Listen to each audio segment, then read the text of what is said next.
दोस्तों, घर और किचन के कामों को करना बहुत मुश्किल होता है, लेकिन जब कुछ टिप्स ऐसी मिल जाती हैं तो उससे काम आसान हो जाता है। तो सबसे पहली ट्रिक है मेरी प्याज को लेकर। क्या होता है फ्रेंड्स, जब हम प्याज ऐसे ही प्लास्टिक की टोकरी में डाल देते हैं तो प्याज रखे रखे नीचे से लग जाती हैं और प्याज सड़ने लगती हैं और इससे प्याज में खराबी आ जाती है। तो हमें लेना है एक न्यूज़पेपर और न्यूज़पेपर की हमें अच्छी सी तह बनाने के बाद में, यानी कि टोकरी की साइज़ की तह बनाकर उसमें हमें लगा देना है और उसके बाद हमें प्याज को इसमें डालना है। तो इस तरह से आप जब रखेंगे कि आप देखेंगे कि आपकी जो प्याज है ना वो बिल्कुल भी ख़राब नहीं होगी और वो ज़्यादा दिन चलेगी और इससे जो नीचे से कीड़े मकोड़े होते हैं वो भी नहीं आएंगे। तो इससे आप अपनी प्याज को अच्छे से रख पाएंगे। देखते हैं कि जब आप सब्जी लेने जाते हैं या फल लेने जाते हैं तो फल वाले भी इस तरह से पेपर में लगा कर रखते हैं तो उनके फल सुरक्षित रखे रहते हैं। तो बस वही ट्रिक आपको अपनानी है। दूसरा आइडिया आता है ये पिन्नी को लेकर, जो हमारे घर में खाली पिन्नी पड़ी रहती हैं और ये इधर उधर बेकार ही जाती हैं और किचन का एरिया भी ज़्यादा ख़राब करती रहती हैं क्योंकि देखने में गंदी लगती हैं। तो फ्रेंड्स, इस तरह के जब डब्बे हमारे यहाँ निकल आते हैं तो उन्हें आप बिल्कुल ना फेंकें, क्योंकि ये जो डब्बे होते हैं बहुत ही अच्छा ऑर्गेनाइजर का काम करते हैं और घर में सफाई भी रखते हैं। तो हमें इन्हें बिल्कुल भी नहीं फेंकना चाहिए। और हम यहाँ एक डब्बे में कट लगा लेते हैं। तो इस तरह से हमने एक चाकू से कट लगा लिया है और इस तरह से आप देख सकते हैं कि हमने कैसा कट लगाया है। इससे हम बहुत ही अच्छा एक ऑर्गेनाइजर बनाने वाले हैं।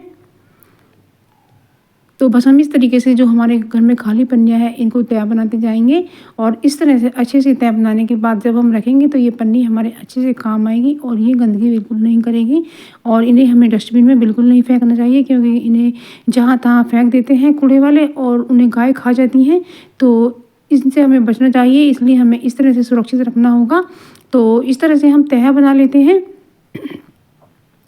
क्योंकि जो प्लास्टिक की पिन्नियाँ होती हैं इन्हें मैं बिल्कुल भी आपको यूज़ करने की बात नहीं बता रही हूँ, लेकिन ये सब्ज़ी वगैरह में आ जाती हैं तो इस तरह से हमें यूज़ कर लेना चाहिए। तो बस इस तरीके से हमें ये जो डब्बा है इसमें रख देना है। तो इससे क्या होगा फ्रेंड्स, ये पिन्नी बिल्कुल भी गंदी नहीं होगी और हम आसानी से इस डब्बे से ले पाएंगे। और इस डब्बे को भी हम ऐसी जगह रखेंगे जिससे आपको बिल्कुल भी स्पेस ना देना पड़े और इससे यहाँ से आप पिन्नी आराम से इस तरह से निकाल के यूज़ कर सकते हैं। तो ये बहुत ही अच्छी ट्रिक है, आपको ज़रूर पसंद आएगी। तो हम आपको बताते हैं कि जो इसके दोनों तरफ से ये पार्ट निकले हुए हैं इन्हें हम कट कर देते हैं। तो बस इस तरह से ही हम दूसरा वाला भी कट कर देते हैं। तो देख सकते हैं ये कितना सुंदर पैकेट है, इसे फेंकने का बिल्कुल भी मन हमारा नहीं किया। तो हम इसमें इस तरह से टेप लगा दिया है प्रेस को लेकर। तो फ्रेंड, प्रेस तो आप घर में ज़्यादातर सभी करते हैं, क्योंकि कभी हमें जाना पड़ता है तो हम इतने प्रेस नहीं करवा पाते हैं, तो अपने घर में जल्दी से कर लेते हैं। लेकिन हमें ध्यान रखना है प्रेस के रख रखाव का। तो इस प्रेस को हमें साफ़ करके रखना है, क्योंकि कभी कभी हमारे बहुत कीमती कपड़े होते हैं और उस पर हम प्रेस करते हैं तो वो गंदे हो सकते हैं। तो इस तरह से आप अपने प्रेस को साफ़ करके रखिएगा और इसे हमें रखना कुछ इस तरीके से है। तो इसकी जो वायर है उसको हम इस तरीके से फोल्ड करते जाएंगे और हम इसे फोल्ड करने के बाद किसी चीज़ से इसे ऐसा बांध कर रखेंगे जिससे ये फैले ना। तो इस तरीके से हमने वायर को अच्छे से इस तरह से तैयार कर लिया है और हमने लिया है जो यूज़ किए हुए जो फॉइल पेपर होते हैं वो ले सकते हैं आप, फेंके ना। तो इस तरह से हमने इसे फैला लिया है और इसे हम तो इसमें ही इस वायर को हम लपेट देते हैं। तो कितनी अच्छी तरीके से वायर इसमें लिपट जाती है, तो देख सकते हैं। तो हमने यूज किया हुआ फॉइल पेपर फेंका नहीं है। तो देखो कि इस तरीके से हमारा काम हो गया है और इस तरह से हमने प्रेस को बिल्कुल अच्छे से रख लिया है। अब हमारी वायर भी गंदी नहीं होगी। तो हमें लेना है जो बेकार हमारे कैप हैं जिन्हें कोई पहनता नहीं है और बेकार पड़े रहते हैं, तो हम इसका रीयूज़ ले सकते हैं। तो सबसे पहले तो हमें जो उल्टा कर लेते हैं कि उल्टी तरफ से ज़्यादा साफ़ रहता है और उसके अंदर हम इस प्रेस को रख देते हैं। इस प्रेस पर इसको कवर की तरह चढ़ा देते हैं, तो इससे हमारी प्रेस बिल्कुल भी गंदी नहीं होगी और साफ़ सुथरी रहेगी। तो इस तरीके से हम अपने बेकार कैप का भी यूज़ कर सकते हैं और हम अपनी प्रेस को भी सुरक्षित रख सकते हैं। तो फ्रेंड्स, है ना कितनी यूज़फुल सी ट्रिक है, आपको बहुत पसंद आएगी। आप अपनी प्रेस को इस तरह से रखिएगा, जब आप प्रेस करें तो इस तरह से निकालें, जब प्रेस ठंडी हो जाए तो इस तरीके से आप अपने प्रेस को रख सकते हैं और इससे आपके घर में भी मैनेज करने में आसानी हो जाएगी। तो अब अगली ट्रिक का ऐसे आइडियाज़ लेकर आई हूँ जो मेरे काफ़ी काम आते हैं और आपके भी काम आएंगे। तब सबसे पहली ट्रिक है मेरी, जब हम चटनी बनाते हैं धनिया की तो उसमें हमें जीरा ज़रूर से ऐड करना चाहिए और थोड़ी सी हमें लाल मिर्ची भी ऐड करनी चाहिए और थोड़ा सा हमें ब्लैक सॉल्ट भी ज़रूर से इस्तेमाल करना चाहिए, क्योंकि ब्लैक सॉल्ट जो होता है हमारे पाचन क्रिया को दुरुस्त करता है। और हमें इसमें कैरी का अचार भी ऐड करना चाहिए, क्योंकि इस अचार से हमारी चटनी में चिकनाहट आती है और बहुत ही टेस्ट बनता है और चटनी इससे बहुत ही अच्छी लगती है। जितनी इससे अच्छी लगती है इतनी खटाई डालने पर नहीं अच्छी लगती है। तो ये टिप भी आपको ज़रूर पसंद आएगी, ये बहुत अच्छी है। तो अब हेलो एवरीवन, ये जो आंवला है हमारा थोड़ा सूख गया है, लेकिन हम इसका बहुत बढ़िया यूज़ करेंगे। इसे हमने चॉप कर लिया है और इसे हमने अपने छोलों में डाल दिया है। इससे छोलों का कलर काला पड़ जाएगा और उसमें बेकिंग पाउडर, नमक और चम्मच डालकर मैंने रख दिया है। इससे प्रेशर बाहर नहीं निकलेगा और हमारे चने एक सीटी में बनकर तैयार हैं। और थोड़े से हम मैश कर लेते हैं।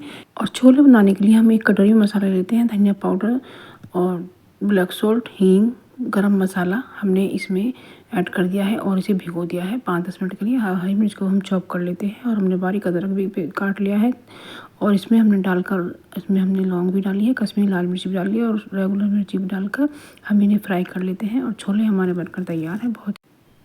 और इसको हमने एक सीटी लगा लेनी है। एक सीटी लगाने के बाद इसमें धनिया डालना है और आप गरम मसाला, सौंफ का पाउडर भी ऐड कर सकते हैं। तो ये हमने भटूरे के मैदा को इनों से पूरे भी बड़े बड़े फूल कर आएंगे।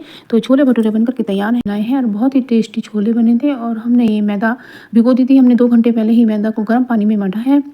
यदि फ्रेंड्स आप ठंडे पानी में मारेंगे तो सर्दी के मौसम में मैदा उठती बिल्कुल भी नहीं है। तो मैंने इसमें एक इनो का पाउच ऐड किया, थोड़ा सा मट्ठा ऐड किया और मैंने इसमें 1 चम्मच बेकिंग पाउडर भी इस्तेमाल किया है। तो हमारी जो मैदा है वो फूल कर अच्छे से आई है।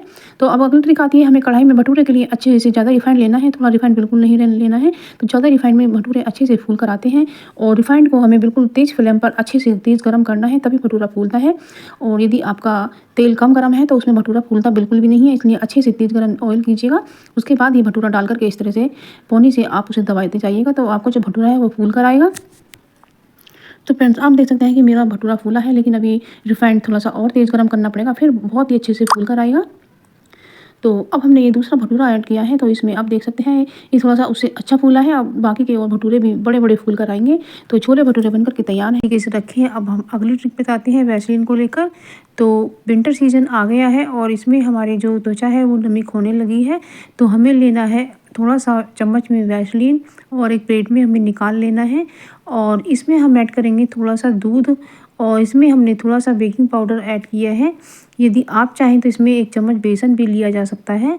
तो इस तरह से हमें इसका एक बैग बना लेना है और इसको हम, यदि आपको ज़्यादा ज़रूरत हो तो आप ज़्यादा भी ले सकते हैं। तो इस तरीके से जो हमारे हाथ ये नमी खोने लगी है, तो जहाँ रूखे रूखे हो गए हैं, तो फटे हुए से भी हो गए हैं, तो इनके लिए हमें इस तरह से इसे अच्छे से मिक्स करना है।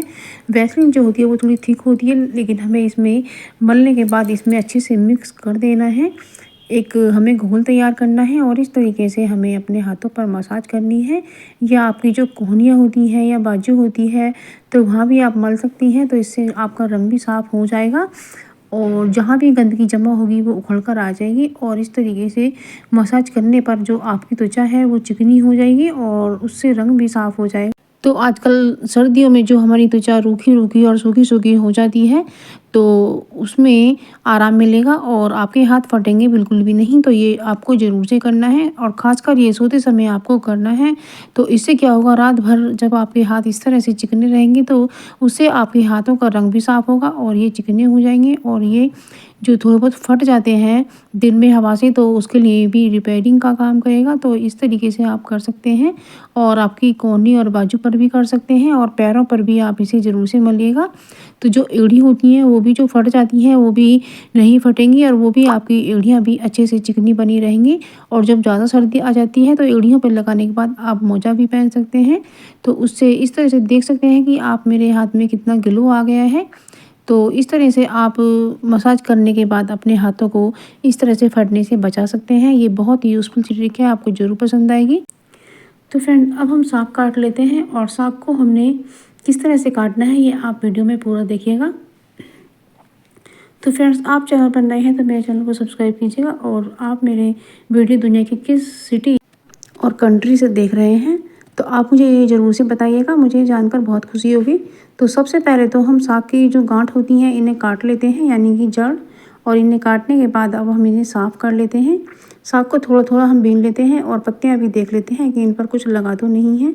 जो ख़राब पत्तियाँ होती हैं उन्हें निकाल दिया जाता है, गली हुई होती है या फिर कोई ख़राबी आ रही होती है तो उन्हें बीन करके निकाल दिया जाता है, या कोई घास की पत्ती होती है तो इस तरीके से हम इन्हें साफ़ कर लेते हैं। और साफ़ करने के बाद इन्हें अच्छे से हम एक रबड़ बैंड की सहायता से काटेंगे। तो फ्रेंड्स आप वीडियो को देखते रहिएगा। तो बस इस तरीके से हमने जो इसमें जड़ भी कोई रह गई थी उसे भी हमने निकाल दिया है। तो बस हमारा ये साग साफ़ होकर के तैयार है और अब इसे हम एक रबड़ की सहायता से कट कर लेते हैं। तो फ्रेंड बस हमने एक रबड़ का छल्ला लिया है जो हम अपने बालों में लगाते हैं, बस वही रबड़ से हमारा साग कट कर तैयार हो जाएगा। तो इसमें हमने रबर बैंड को लगाया है, आप देख सकते हैं वीडियो में। तो इस तरह से क्या होता है फ्रेंड्स, जब हम साग को काटते हैं तो हमारा हाथ दुखने लगता है और हम जल्दी जल्दी जॉब करने लगते हैं और साग हमारा मोटा ही कट कर रह जाता है। तो इस तरीके से रबड़ को लगाइएगा तो हमारा जो हाथ है वो दुखेगा बिल्कुल भी नहीं और साग भी इधर उधर हिलेगा नहीं और बहुत ही आसानी से आप कट कर पाएंगे, क्योंकि ये हिलेगा बिल्कुल नहीं, एक ही दिशा में रखा रहेगा। और इस तरह से बहुत ही बारीक बारीक साग हमारा कट करके तैयार हो जाएगा। तो इस तरीके से हमें इसको घोटने में भी आराम रहेगा और हमें टाइम बिल्कुल भी नहीं लगेगा, क्योंकि जब हम घोटे से घोटते हैं तो ऐसे बारीक साग में बहुत कम समय लगता है और बहुत ही टेस्टी साग बनता है।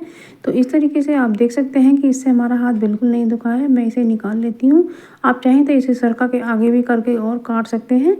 तो इस तरीके से हमारा हाथ दुखता नहीं है और रबड़ बैंड की सहायता से हम साग अच्छे से काट पाते हैं। ये बहुत ही यूज़फुल सी ट्रिक है, आप ज़रूर से पसंद करेंगे और इसे ज़रूर से फॉलो भी करेंगे। तो फ्रेंड घर और किचन के कामों को करना बहुत मुश्किल होता है, लेकिन जब कुछ टिप्स ऐसी मिल जाती हैं जिससे हमारा काम आसान हो तो कितना अच्छा होता है। तो इस तरीके से आप साग को रबड़ बैंड लगा करके काट सकते हैं, तो साग इधर उधर बिखरेगा भी नहीं और ना ही हिलेगा। तो इस तरह से फ्रेंड्स जो भी मैंने ये टिप्स बताई हैं आपको बहुत ही पसंद आई होंगी। तो फ्रेंड्स आप मेरी वीडियो देखते रहिएगा, मैं रोज़ एक नई वीडियो लेकर आती रहती हूँ। और फ्रेंड्स मैं इसमें जो भी किचन टिप्स लेकर आती हूँ बहुत ही काम के होते हैं। तो मिलते हैं नई वीडियो में।